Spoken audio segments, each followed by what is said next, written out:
ನನ್ನ ಪಾತ್ರ ಅವಿನಾಶ್. ಆದಿತ್ಯ.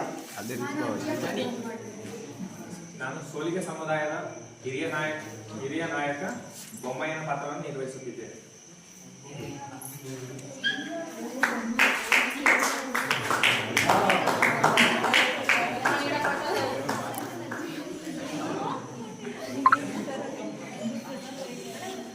ಮನಿಗೋ ಮಲ್ಕಲೆ.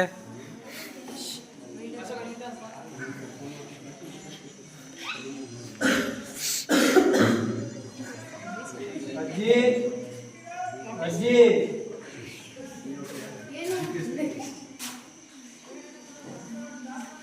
ಬಂದೆ.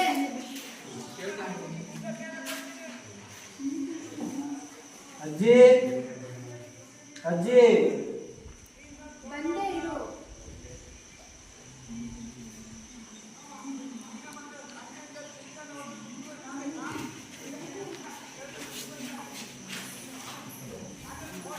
ಅಜ್ಜಿ ಇರು. ಸುಮ್ಮನೆ ಫ್ಯಾಮಿಲಿ ಡಾಕ್ಟರ್ ಕಾಲ್ ಮಾಡ್ತೀನಿ, ಅವ್ರು ಬಂದು ಇಂಜೆಕ್ಷನ್ ಮಾತ್ರೆ ಕೊಟ್ರೆ ಎಲ್ಲ ಸರಿ ಆಗುತ್ತೆ. ಏನಿದೆ ನಿಂದು ಕಷಾಯ ಅದು ಇದು ಅಂತ ಸುಮ್ಮನೆ ತಗೋ ಈ ತುಳಸಿ ಕಷಾಯ ಕುಡಿ. ಅದಿ ಮೊದ್ಲು ನಮ್ಮ ಕಾಲದಲ್ಲೆಲ್ಲ ಈ ಆಸ್ಪತ್ರೆ ಮಾತ್ರೆಗಳು ಏನು ಇರ್ನೇ ಇಲ್ಲ. ಜ್ವರ ಬಂತು ಅಂತಂದ್ರೆ ತುಳಸಿ ಕಷಾಯ, ಕೆಮ್ಮಿಗೆ ಜೇನು ಅಡಿಕೆ, ಗಾಯ ಏನಾಯ್ತು ಅಂತಂದ್ರೆ ಅರಿಶಿನ. ಹೀಗೆ ನಮ್ಮ ಸುತ್ತಮುತ್ತಲಿನ ಗಿಡಗಳೇ ನಮಗೆ ಸಂಜೀವಿನಿ ತರ ಕೆಲಸ ಮಾಡ್ತಾರೆ. ಅಯ್ಯೋ ಅಜ್ಜಿ, ಇದೆಲ್ಲ ಈ ಕಾಲಕ್ಕೆ ಸೆಟ್ ಆಗಲ್ಲ ಅಜ್ಜಿ. ಈಗೇನಿದ್ರು ಇಂಜೆಕ್ಷನ್ ಮಾತ್ರೆನೆ. ನಮಸ್ಕಾರ ಬರಪ್ಪನವರೇ. ಅವಿನಾಶ್ ಹುಷಾರಿಲ್ಲ ಅಂತ ಆದಿ ಫೋನ್ ಮಾಡಿದ್ದ, ಹಂಗೆ ನೋಡ್ಕೊಂಡು ಹೋಗೋಣ ಅಂತ ಬಂದೆ. ಕೂತ್ಕೊಳ್ಳಿ, ಇಲ್ಲೇ ಬಂದಿದ್ದಾರೆ ನೋಡಿ. ನೋಡಿ ಡಾಕ್ಟರ್, ಅಜ್ಜಿಗೆ ಹೇಳಿದ್ರೆ ಕೇಳೋದೇ ಇಲ್ಲ. ಅದು ಏನೋ ಗಿಡ ಮೂಲಕ್ಕೆ ಅದು ಇದು ಕಷಾಯ ಅಂತ ಸುಮ್ಮನೆ ಅಂತ ಮಾಡ್ತಾರೆ. ಅದು ಹೇಳ್ತೀನಿ ಕೇಳೋದೇ ಇಲ್ಲ. ಇಂಜೆಕ್ಷನ್ ಮಾಡ್ತೀನಿ, ನೀವೇ ಒಂದ್ಸರಿ ಹೇಳಿ ಕೇಳೋದೇ ಇಲ್ಲ. ನೋಡಪ್ಪ ಆದಿ, ನೀನ್ ಅನ್ಕೊಂಡಷ್ಟು ವಿಷಯ ಸರಳವಾಗಿಲ್ಲ. ಅಜ್ಜಿ ಮಾಡಿದಾರಲ್ಲ ಕಷಾಯ, ಅದು ಬರೀ ಮೂಢನಂಬಿಕೆ ಅಲ್ಲ, ಅದೊಂದು ಪರಿಶುದ್ಧ ವಿಜ್ಞಾನ. ಈಗಿನ ಕಾಲದಲ್ಲೆಲ್ಲ ನಾವು ಔಷಧಿಗಳು ಕೊಡ್ತೀವಲ್ಲ, ಈ ಆಂಟಿಬಯೋಟಿಕ್ಗಳು, ನೋವು ನಿವಾರಕ ಔಷಧಿಗಳು, ಇವೆಲ್ಲದರ ಮೂಲ ಅರಣ್ಯದಲ್ಲಿರುವಂತಹ ಸಸ್ಯಗಳಿಂದಾನೇ ಬರೋದು. ಹೌದಾ ಡಾಕ್ಟ್ರೆ? ಹಾಗಾದ್ರೆ ಕಾಡಿನಲ್ಲಿ ಬರೀ ಮರ ಮಾತ್ರ ಇರಲ್ವಾ? ಅದು ದೊಡ್ಡ ಆಸ್ಪತ್ರೆನಾ? ಹೌದು, ಪ್ರಕೃತಿ, ಆಧುನಿಕ ವೈದ್ಯಕೀಯ ಇವೆರಡು ಒಂದಕ್ಕೊಂದು ಪೂರಕವಾಗಿದೆ. ಈಗ ನಾವು ಅಭಿವೃದ್ಧಿ ಅನ್ನೋ ಒಂದು ಹೆಸರಲ್ಲಿ ನಮ್ಮ ಕಾಡನ್ನೆಲ್ಲ, ಅರಣ್ಯನೆಲ್ಲ ನಾವು ನಾಶ ಮಾಡ್ತಾ ಇದ್ದೀವಿ.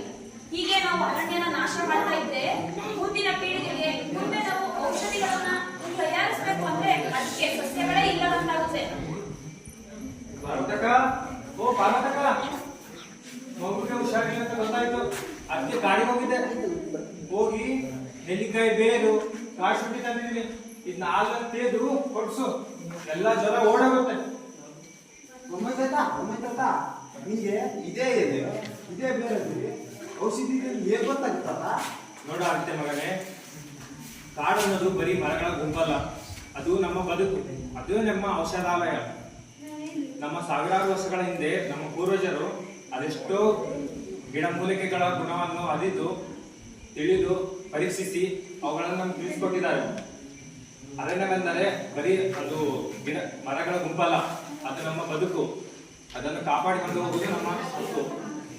ನೋಡ್ದಾ ಅಜ್ಜಿ, ನಾವು ಅರಣ್ಯನ ಕಾಪಾಡ್ತು ಅಂತಂದ್ರೆ ಅದು ಅಮ್ಮನ ತರ ಪೋಷಣೆ ಮಾಡ್ತೀವಿ. ಅಯ್ಯೋ ಕಥಾ ಇವಾಗ ಅರ್ಥ ಆಯ್ತು. ಕಾಡು ಬರೀ ಆಮ್ಲಜನಕ ನೀಡೋ ಜಾಗವಲ್ಲ, ಇದು ಜೀವ ಉಳಿಸುವ ಸಕಲ ಔಷಧಿ ಸಾಗರ ಅಂತ. ಹೌದು ಆದಿ, ನನ್ಗೆ ಕಷಾಯ ಕೊಡ್ಮೇಲೆ ಸ್ವಲ್ಪ ಆರಾಮಾಯ್ತು. ಹೌದಾ? ನಾವು ಅರಣ್ಯನ ಕಾಪಾಡಿದ್ರೆ ಅದು ನಮ್ಮನ್ನ ಕಾಪಾಡುತ್ತೆ. ಹೌದು, ಅರಣ್ಯ ಅನ್ನೋದು ಪ್ರಕೃತಿ ನಮಗೆ ಕೊಟ್ಟಿರುವಂತಹ ಒಂದು ಅಮೂಲ್ಯವಾದಂತಹ ಕೊಡುಗೆ. ನಾವು ಅರಣ್ಯವನ್ನ ಕಾಪಾಡ್ಕೊಂಡು ಹೋಗ್ಬೇಕು. ಬನ್ನಿ, ಅರಣ್ಯವನ್ನ ಉಳಿಸಿ ನಮ್ಮ ಮುಂದಿನ ಭವಿಷ್ಯವನ್ನ ನಿರ್ಮಿಸೋಣ.